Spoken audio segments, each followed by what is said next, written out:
Darryl Toohey in Darlinghurst, New South Wales.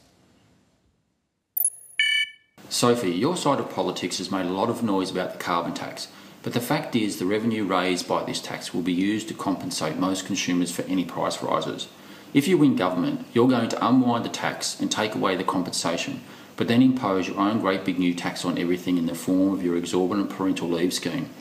Given that the revenue raised by your tax on big business will be used to benefit just one segment of the electorate, how will you compensate pensioners, students and low to middle income earners from the obvious price rises that will flow from your tax on business? Thank you. Parental leave scheme, a tax on business?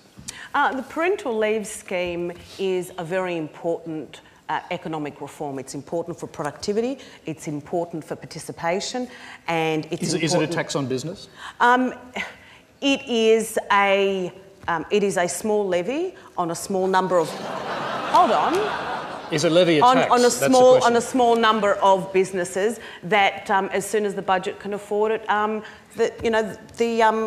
will be absorbed within the budget. But the reality is that you cannot compare an economy-wide tax that is intended to hurt people, and on the government's own estimates, millions of Australians will be worse off with a genuine economic reform intended to assist with participation of women in the workforce and with productivity. Okay, very briefly though, to follow your logic on the carbon tax, if you put a tax on business to make them pay for parental leave, it's only large businesses that will be paying. It's only large businesses pay the carbon tax.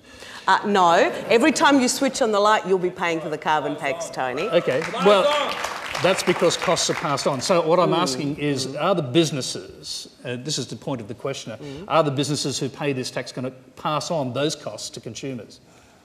Well, I'm assuming businesses will have a cost structure that reflects their costs. So if that modest cost increase is incorporated in their prices, sure. But I think you're being quite mischievous, Tony, in the question is not here to follow up what they are, so no, but I'm the logical follow-up. I'm sure you can follow up. I don't think any reasonable objective analysis can compare an economy-wide carbon tax, the biggest in the world, that is already destroying confidence in Australia, with an important economic reform to increase our productivity and our participation in the workforce. All right. Great comment.